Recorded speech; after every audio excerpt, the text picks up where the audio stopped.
Supreme court का क्या कहना है अभी जेल के बारे में? सुप्रीम कोर्ट ने कुछ कहा है? यस क्या कहा है? क्योंकि अगर हम लेटरल एंट्री करें यस तो ये कैसा रहेगा, कौन से डिपार्टमेंट में इसकी यूटिलिटी सबसे अच्छा रहेगा, आप बताइए। अभी नेतन्याहू साहब सोच रहे हैं इजराइल में कि किसी तरीके से ह्यूमैनिटेरियन एड जैसे वो ब्लॉक कर दें ताकि गाजा से लोग सब निकल जाएं, पैलेस्टीनियन भी वहां से निकल जाएं। Yes sir. तो ऐसी क्या सोच बन रही है, क्यों ऐसा बना रहे हैं?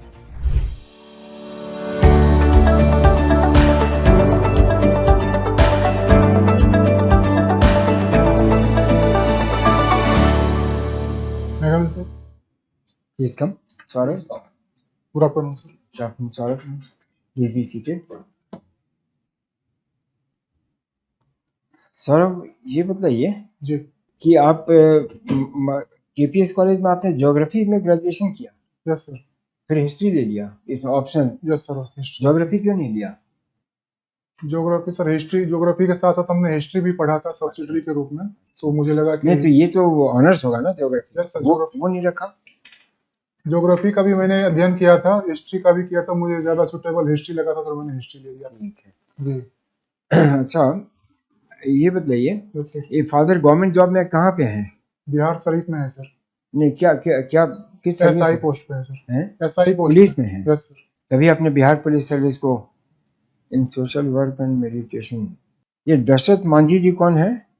दशरथ मांझी जी सर, उन्होंने गया क्षेत्र में जो है कि उन्होंने एक पहाड़ को खोद के रास्ता बनाया था अकेले, तो उनका नाम बहुत ज्यादा है उस क्षेत्र में। तो हिस्टोरिकल फिगर है, मैथोलॉजिकल फिगर है, या एक्चुअली कोई है? ये एक्चुअली है सर। अभी हैं? नहीं, अभी उनका डेथ हो गया सर। अच्छा, उन्होंने रास्ता बनवाया पहाड़ खोद करके? यस सर, उनका काफी ज्यादा उन्होंने अकेले दम पे जो है कि चीनी हथौड़ी से काफी लंबा प्रयास किया वर्षों तक। अच्छा, yes sir. Bihar police service, police reforms की बात हो रही है, वो क्या है पुलिस रिफॉर्म्स? पुलिस रिफॉर्म में सर, एक तो जो पुलिस संख्या बल है, वो जो हमारा यूएन का मानक है कि 220 प्रति लाख जनसंख्या होना चाहिए, एक वो है। दूसरा सर, एक स्मार्ट पुलिसिंग की बात आती है, जिसमें कि पुलिस को वंचित वर्ग के प्रति सेंसिटिव होना चाहिए, मॉरल होना चाहिए, अकाउंटेबल होना चाहिए, और साथ साथ जो समुदाय और पुलिस के बीच में जो गैप आ गया है या फिर गैप बना हुआ है, उसको कम करने का प्रयास करना चाहिए। तो इन सब, और जो अपराध हो रहे हैं उसको रोकने का भी, और जो अपराध को सिद्ध करने का जो दर है उसको बढ़ाने के लिए तकनीक का इस्तेमाल करना चाहिए। ये सारे समग्र रूप से पुलिस रिफॉर्म के अंतर्गत आ सकते हैं। पुलिस रिफॉर्म किसका ब्रेन चाइल्ड है? किसने इस बात को पहले? सर इसमें सर एक नाम जो मैं रिकॉल कर पा रहा हूँ, प्रकाश सिंह केस में सर इस चीज को सुप्रीम कोर्ट में। कौन थे प्रकाश सिंह? सर ये डीजीपी रहे होंगे सर किसी स्टेट के, पर मुझे ये एक्चुअल ध्यान नहीं है किसी स्टेट के। उत्तर प्रदेश के। यस। सुप्रीम कोर्ट का क्या कहना है अभी जेल के बारे में? सुप्रीम कोर्ट ने कुछ कहा है? Yes sir. क्या कहा है सुप्रीम कोर्ट ने? सर उनका माननीय सुप्रीम कोर्ट का कहना है कि, और जो बेल का मामला है, बेल नियम है और जेल अपवाद है, यानी कि आप लंबे समय तक किसी विचाराधीन कैदी को नहीं रख सकते हैं जमानत के बिना। जेल के मैनुअल के बारे में कुछ कहा है, वो क्या है? जेल मैनुअल के बारे में कुछ कहा है कोर्ट ने? सर विचाराधीन कैदी के संदर्भ में, कैदी के संबंध में, कि उनसे जिस तरह से काम कराया जाता है उसके बारे में? यस सर, उसमें एक चीज उन्होंने कहा है कि जाति आधारित जो कार्य अगर जेल में दिए जा रहे हैं तो ये हमारे संविधान का जो मूलभूत दर्शन है उसके विरुद्ध है, ऐसा नहीं होना चाहिए। इसका क्या है? ये जो कास्ट सेंसस की डिमांड हो रही है, बिहार ने तो खैर किया हुआ है, यस सर। रिजल्ट्स पब्लिश नहीं कर रहा, वो क्या स्टेटस है उसका अभी? वो सेंसस तो हो गया है, बिहार में हो गया है। Yes sir. तो उससे कोई लाभ होगा बिहार को, या वैसे अगर यही चीज और भी स्टेट्स में किया जाए इससे कोई लाभ होगा? यस सर, अगर इसको हम पॉलिसी मेकिंग में यूज करते हैं और हर वर्ग के जो वंचित, हर वर्ग के अंतर्गत जो वंचित समुदाय या जो भी जनसंख्या है उसको हम पॉलिसी मेकिंग के थ्रू इम्प्रूव करने का प्रयास करते हैं लक्षित करके, तो इसका लाभ जरूर हो सकता है सर, बशर्ते कि इसका राजनीतिक इस्तेमाल ना किया जाए। अच्छा, एक लैंड सर्वे हो रहा है बिहार में, यस सर। जिसको स्थगित कर दिया गया है, यस। होल्ड पर रख दिया गया है, क्यों? यस। उसे क्या लाभ होना था बिहार को? सर बिहार को लाभ ये होना, सर हमारे यहाँ जो भी अब जो केस हो रहे हैं, अपराध हो रहे हैं, उनमें सबसे बड़ा सर भूमि विवाद का सर मामला होता है। तो एक तो उसको हम कम कर सकते हैं भूमि सर्वेक्षण के माध्यम से। दूसरा सर जो जमीन अधिग्रहण का मामला है वो बिहार में काफी स्लो रहता है। अगर हम भूमि की पहचान कर पाएंगे तो जमीन अधिग्रहण में आसानी हो सकती है। और तीसरा सर बहुत सारी सरकारी भूमि है जो आइडेंटिफाई नहीं की जा सकी है, उसको आइडेंटिफाई करके सरकारी जो जमीन का जो पूल है उसको मजबूत करने का, ये 2-3 चीजें मुख्य कारण मैं समझता हूँ सर। अभी भारत का किस देश से सबसे ज्यादा टेंशन चल रहा है अभी जो 1-2-3 दिन के अंदर कुछ दिखा सर है? अभी कनाडा से हमारा थोड़ा ज्यादा टेंशन चल रहा है सर। क्या वजह हो सकता है कनाडा को इतना स्ट्रांग वो एंटी इंडिया रेटोरिक करने का? क्या वजह हो सकता है? सर वहाँ जो जस्टिन ट्रूडो जो कि वहाँ के प्रधानमंत्री हाँ। हैं, वो उनकी जो पार्टी है वो वहाँ पे गठबंधन की सरकार चला रही है। और उनके जो गठबंधन में एक पार्टी है वो वहाँ पे एक जो हमारे हमारे यहाँ जिनको खालिस्तानी कहा जाता है, ऐसा माना जाता है कि उनकी विचारधारा उनसे मिलती जुलती है उस पार्टी की, और उनके गठबंधन की वजह से उन पे दबाव है कि वो उनके विचारधारा का समर्थन करे। इस वजह से वो भारत के खिलाफ जो है कि थोड़ा आ, अच्छा व्यवहार नहीं कर रहे हैं इस टाइम पे। हिस्ट्री में ये बताइए, आपने पढ़ा होगा प्री हिस्ट्री और प्रोटो हिस्ट्री, दोनों में क्या फर्क है? सॉरी सर, एक बार हिंदी प्री में। History, yes sir. Pre history yes sir. और प्रोटो हिस्ट्री। सर आदि इतिहास, और उसको मैं हिंदी में ट्रांसफर नहीं कर पाया। हाँ, आदि आदि इतिहास का क्या वो है, उसका कैरेक्टरिस्टिक क्या है? सर वो मूलतः जो है कि कबीलाई समाज के अंतर्गत उसको रखा जाता है, जो हमारा आद्य इतिहास था उसके अंतर्गत सर लिपि थी लेकिन पढ़ी जा नहीं जा सकी थी। इससे अगर हम हड़प्पा सभ्यता की बात करें। हम्म, अच्छा सौरभ जी, यस सर। आपको वॉलीबॉल की शौक है, जी खेलता हूँ। खेलते हैं? Yes sir. तो वॉलीबॉल में भी क्या ये लीग सिस्टम है? सॉरी जैसे आईपीएल लीग होता है, वॉलीबॉल में लीग है? सिस्टम। उसको क्या कहते हैं? सॉरी सर, रिकॉल नहीं कर पा रहा हूँ लीग सिस्टम। तो उसमें जो कोई टीम का नाम कुछ आपको आइडिया है? कौन जीता पिछले साल? उस लीग को मैंने सर नहीं, मतलब आपने नहीं नहीं देखा? सर। क्रिकेट का भी आपको शौक यस है? सर। बिहार में स्पेशल इकोनॉमिक जोन के बारे में बताइए, कहाँ है, इससे क्या फायदा है, यस सर। कुछ हुआ है कि नहीं हुआ है, कुछ बताइए। सर स्पेशल इकोनॉमिक जोन मैंने उसको ठीक से अध्ययन नहीं किया है, लेकिन गया में इंडस्ट्रियल कॉरिडोर की बात चल रही है सर। और ये पटना बिहटा, यहाँ पे भी सर इंडस्ट्रियल कॉरिडोर की बात हो रही है। इसके लाभ ये होंगे सर कि जो हमारा निर्यात, जो कि हमारी इकोनॉमी में, बिहार की इकोनॉमी बहुत लोवेस्ट है, इसको हम जो है कि बेहतर कर सकते हैं। क्योंकि यहाँ पे बहुत सारे जो यहाँ पे माल लाए जाते हैं स्पेशल इकोनॉमिक जोन में, उस पर टैक्स नहीं लगाया जाता है, तो माल निर्माण सस्ता हो जाता है, जिससे कि निर्यात करना ज़्यादा प्रतिस्पर्धी हो जाता है उस क्षेत्र में। ठीक है, एक्सपोर्ट। और क्या? इसके साथ साथ सर रोजगार के जो अवसर मिलेंगे वहाँ के लोगों को। एम्प्लॉयमेंट, ठीक है। तीसरी बात सर, जो हमारा एग्रो इंडस्ट्री है उसके लिए अब संरचना का निर्माण हो पाएगा सर। अच्छा, और सर जो इन्वेस्टमेंट है, अगर हम इस तरह से प्लग एंड प्ले मॉडल को उससे इंक्लूड कर दें तो इन्वेस्टमेंट भी बढ़ सकता है, जो भी हमारे यहाँ बेहतर स्थिति नहीं है। अच्छा, यस सर। तो सभी जगह देखा जाता है कि इन्वेस्टमेंट समिट होते हैं, यस सर। मगर बिहार में या कभी कभी होता भी है तो इम्प्लीमेंट नहीं हो पाता है, यस ऐसा क्यों? सर, बिहार ने भी हाल फिलहाल बिहार कॉन्क्लेव किया था इस संदर्भ में। वहाँ पे 50,000 करोड़ के लगभग इन्वेस्टमेंट का कहाँ जो, हुआ था ये?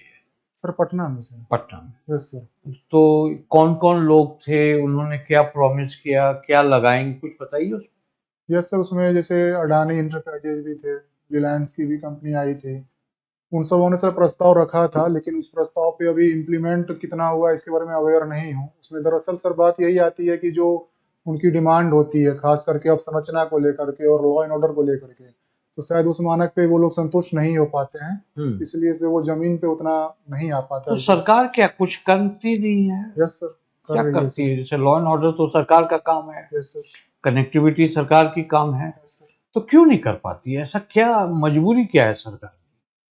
सर सरकार के पास जितने संसाधन हैं उसके अनुसार वो कार्य कर रही है। जैसे औद्योगिक प्रोत्साहन नीति है सर, स्टार्टअप पॉलिसी है, इथेनॉल पॉलिसी है, लेकिन जो हमारे अवसंरचना निर्माण के जो संसाधन हमें चाहिए शायद उतने संसाधन बिहार के पास नहीं है, इसके लिए वो विशेष राज्य के दर्जे की मांग करती है सर। और दूसरी बात ये भी है कि जो स्किल्ड तो लेबर। इस बार तो यस सर। सेंटर ने काफी पैसे दिए हैं, हाँ सर। बताइए कहाँ कहाँ किस चीज के लिए दिए? सर एक तो 59,000 करोड़ रुपए की एक मुश्त दी गई है। दूसरा सर 4 एक्सप्रेसवे की बात की गई है, ग्रीन एक्सप्रेसवे से पूर्णिया और पटना, पूर्णिया पटना एक्सप्रेसवे है सर। बक्सर भागलपुर है सर। फिर 35 में सर वो। ठीक है, और उसके अलावा क्या क्या है उसमें? सर 11,500 करोड़ दिया गया है बाढ़ राहत कार्य के लिए सर। कि बाढ़ के लिए? यस सर, बाढ़ राहत कार्य के लिए दिया गया है सर। उसमें क्या परियोजना है? सर उसमें जैसे तटबंधों का रख रखाव करना, या फिर अगर बाढ़ आ जाता है तो उसमें पुनर्वास सहायता कार्यक्रम। कुछ रिवर इंटरलिंकिंग का भी उसमें बात है? यस सर, हमारे यहाँ सर कोसी मेची योजना को ये है क्या? कोसी मेची योजना है अभी के राशि में जो प्रावधान हाँ, किया गया। हाँ, इसमें है? सर मैं एग्जैक्ट नहीं कह सकता हूँ। अच्छा, इसमें नहीं है। Yes sir. तो और बताइए, और क्या है इसमें? सर ग्रीन एक्सप्रेसवे की बात है, जो हमारा जो नवी वो जो बक्सर में और फिर 35 में जो सर इलेक्ट्रिसिटी उत्पादन की बात की जा रही है, उसको डबल किया गया है सर। अच्छा, और सर ये सब अच्छा, ये बताइए कि बहुत लोग बात करते हैं लैटरल एंट्री का, यस सर। तो क्यों बिहार में क्यों नहीं करते? क्योंकि अगर हम लैटरल एंट्री करें यस सर। तो ये कैसा रहेगा? कौन से डिपार्टमेंट में इसकी यूटिलिटी सबसे अच्छा रहेगा, आप बताइए। सर लैटरल एंट्री अगर इसको अपनाया जाए बिहार के स्तर पे भी, तो उसको ये बेहतर हो सकता है सर। खास करके जो संचार प्रौद्योगिकी का जो हमारा क्षेत्र होगा, पॉलिसी मेकिंग का क्षेत्र होगा। पुलिस में कैसा रहेगा? पुलिस में lateral entry. Sir lateral entry का प्रावधान जहां तक मैं मानता हूं कि अगर जो मैंने इसके बारे में पढ़ा है सर, तो ये नहीं, चीज आपके विचार से नया इनोवेटिव आइडिया बताइए। पुलिस में लैटरल एंट्री के। तो सर जैसे कि आजकल साइबर अपराध बहुत ज्यादा हो रहे हैं सर, और हमारे पास जो है कि अपराध को पहले जानने का, उसको ट्रैक करने का, ये जो है कि पुलिस उतनी आधुनिक नहीं है। अगर हम ऐसे तो आधुनिक, ये आइडिया ठीक रहेगा? अगर सर वो साइबर अपराध के स्पेशलिस्ट हैं तो उनकी सहायता ली जा सकती है सर पुलिस के क्षेत्र में। धन्यवाद। Okay, what's your daily routine? Daily routine sir, very briefly. Yes sir. Sir मैं तकरीबन 6:30 के आसपास जगता हूँ सर, और पास में गांधी आश्रम पार्क है जहाँ मैं रहता हूँ, वहाँ पे टहलना और वहीं पे थोड़ा बहुत मेडिटेशन करके और स्टडी होता है। और जनरली मैं शाम में फिर से बाहर दोस्तों से मिलता हूँ, और रात में भी स्टडी करके, और कुछ ऐसे ही नॉवेल्स जो मेरे पास रहते हैं उनको पढ़ के। What kind of meditation do you do? कौन सी करते हैं meditation? Sir mindfulness meditation. Mindfulness, थोड़ा सा बताइए, समझाइए माइंडफुलनेस कैसे? तो माइंडफुलनेस इस सेंस कि जो भी हमारे विचार हैं, आ रहे हैं जा रहे हैं, उनको हमें रोकना या दबाना नहीं है, या फिर उनके बारे में याद आना, बस उसको एनालाइज करना है कि ये विचार हमारे लिए कितने हेल्पफुल हैं इस टाइम पे, प्रेजेंट टाइम पे। तो किसी चीज़ एक चीज़ पे कंसंट्रेट करने के बजाय अपने विचारों को एनालाइज करना, ये मैं माइंडफुल मेडिटेशन में प्रयास करता हूँ ऐसा करने। उसको माइंडफुलनेस मेडिटेशन बोलते हैं? सर मैंने तो यही पढ़ा, ये माइंडफुलनेस मेडिटेशन। अच्छा, चलो एक बार देख लेना नेट पे जाके, ठीक है। Mindfulness meditation, yes. उनका कॉन्नोटेशन क्या है? आपका अच्छा है, यस तो सर। देख लीजिएगा। देख जब आप माइंडफुलनेस बोलते हैं तो उसका क्या मीनिंग है ना? Okay sir. ओके, आपकी वीकनेस है इमोशनल होना, बहुत सर। ज़्यादा इमोशनल होना। Yes sir. तो आप तो प्रशासन में होंगे, तो कैसे होगा फिर? Yes sir. क्या मुझे स्ट्रैटेजी आपकी इसको ओवरकम करने की? सर इसको ओवरकम करने के लिए हमारी स्ट्रेटजी यही है कि हम जब प्रशासन में हैं, या फिर हम जो व्यक्तिगत लाइफ है हमारा, तो यहाँ पे हमें हर पक्ष को सुनना चाहिए। कई बार हम क्या होता है कि एक पक्ष को सुन के उसके प्रति ज़्यादा ये हो जाता है, तो हम पहले हर पक्ष को सुनेंगे, और जो भी हमारा अनुभव है, या जो हमारे विषय के, जो हमारे क्षेत्र के जो सीनियर हैं, उनसे बात करके ही एक राय बनाई जाए। ये नहीं कि मतलब बहुत जल्दी कोई राय बना ली जाए, उसके विषय में सोचा जाए। Yes sir. ठीक है। Yes sir. एजुकेशन को बिहार में कैसे इम्प्रूव किया जा सकता है? अभी तो लिटरेसी रेट 60-65% है, यस सर। तो खासतौर पे वुमेन का तो और कम है, 10%। यस। तो व्हाट इज योर अंडरस्टैंडिंग कि इसको बढ़ाया कैसे जा सकता सर सबसे पहला मैं मानता हूँ कि हमारे यहाँ लिटरेसी रेट कम होने का मेन वजह यही है कि जो प्रति व्यक्ति आय है हमारे यहाँ वो काफ़ी कम है। तो लोग बच्चों को भी श्रम में इंक्लूड करना, और कृषि कार्यों में लगाना उनकी मजबूरी हो सकती है। तो मेरा उद्देश्य ये होगा कि जो नवोदय विद्यालय या सिमुतल्ला विद्यालय जो हमारे यहाँ एक मानक है, मैं प्रयास करूंगा मतलब सरकार से जो भी हमारी अनुशंसा अगर ली जाती है तो इस तरह के विद्यालय ज़्यादा खोले जाएं जहाँ तक संभव हो। जैसे पीएम श्री स्कूल है, जहाँ पे कि बच्चों को सिर्फ कुछ घंटों के लिए स्कूल में या मिड डे मील तक सीमित ना रख करके उनकी पूरी जो है कि देख रेख जो है कि वो स्कूल के स्तर पे हो। तो इससे थोड़ा सा और सर प्रौढ़ शिक्षा को बढ़ावा देना चाहूंगा सर। ओके। Yes sir. और विमेन की जो एजुकेशन है, लड़कियों की एजुकेशन है, वो सर जो हमारे यहाँ आंगनबाड़ी केंद्र हैं, आशा कार्यकर्ता हैं और वोमेन को भी जो सर जीविका हमारे यहाँ एक प्रोग्राम चलता है सर, स्वयंसेवी संस्था, तो सर उसका भी मूल रूप से काम आय को लेकर के सीमित है एक तरह से। अगर हम उस चीज को जो है कि एजुकेशन तक जोड़ पाए, खास करके सर टेली एजुकेशन के माध्यम से, अगर हमारे पास पर्याप्त प्रशिक्षक ना हो तो वुमेन एजुकेशन को जीविका और आंगनबाड़ी के माध्यम से सर बढ़ाया जाए। राइट। अभी केरला ने पास किया है रेजोल्यूशन कि साहब वन नेशन वन इलेक्शन जो है Yes, sir. उसके कुछ खामियां हैं तो हम नहीं इम्प्लीमेंट करना चाहते, या सेंटर को कहते हैं कि साहब आप इसको रिव्यू करिए, विड्रॉ करिए। Yes, sir. तो आपका क्या सोच है उसके बारे में? Sir one nation one election के बारे में मैं सकारात्मक सोच रखता हूं। बस हमारा ये मानना है कि जो ये काम हो चुकी इसमें आधे राज्यों का सहमति भी लेना पड़ेगा सर। और दूसरी बात है ये संघीय इशू है, संघीय मुद्दा है, तो इसको हम एक तरफा लागू नहीं करना चाहिए। इसमें जो भी संविधान संशोधन होने हैं, चाहे वो लोकसभा के माध्यम से और राज्यसभा के माध्यम से, वहाँ पे लगभग सारे दलों का सहमति चाहिए होगा, दो तिहाई, और आधे राज्यों का भी चाहिए होगा। क्षेत्रीय मुद्दा और जो क्षेत्रीय पार्टियां हैं उनको दरकिनार ना किया जाए, इसीलिए उनको जब तक विश्वास में ना लिया जाए तो एक तरफा कार्रवाई ना हो, पर धीरे धीरे इसको विश्वास बहाली के माध्यम से लागू किया जाए। ओके। अभी नेतन्याहू साहब सोच रहे हैं इजराइल में कि किसी तरीके से ह्यूमैनिटेरियन एड यस को सर। ब्लॉक कर दें ताकि गाजा से लोग सब निकल जाएं, पैलेस्टीनियन भी वहां से निकल जाएं। Yes sir. तो ऐसी क्या सोच बन रही है, क्यों ऐसा बना रहे हैं सोच? नेतान्याहू सब ऐसा सोच क्यों बना रहे हैं सर? वहाँ पे जो 7 अक्टूबर 2023 को हमास ने हमला किया सर, तो उनका जो है कि इजराइल वहाँ पे बाकी लेबनान, सीरिया, ईरान, चारों तरफ से वो अपने आप को असुरक्षित महसूस करता है। तो वो ऐसा चाह रहा है कि गाजा पट्टी को हम बिल्कुल जो है कि अपने अधीन करके और या फिर वहाँ पे बिल्कुल खाली करा के अपना सुरक्षा मजबूत कर सके। ओके, ठीक है, थैंक यू। चलिए, तो आपका सौरभ जी हमारे सर। साथ इंटरव्यू आपका समाप्त होता है। Thank you. ये यस सर। आप देख सकते हैं।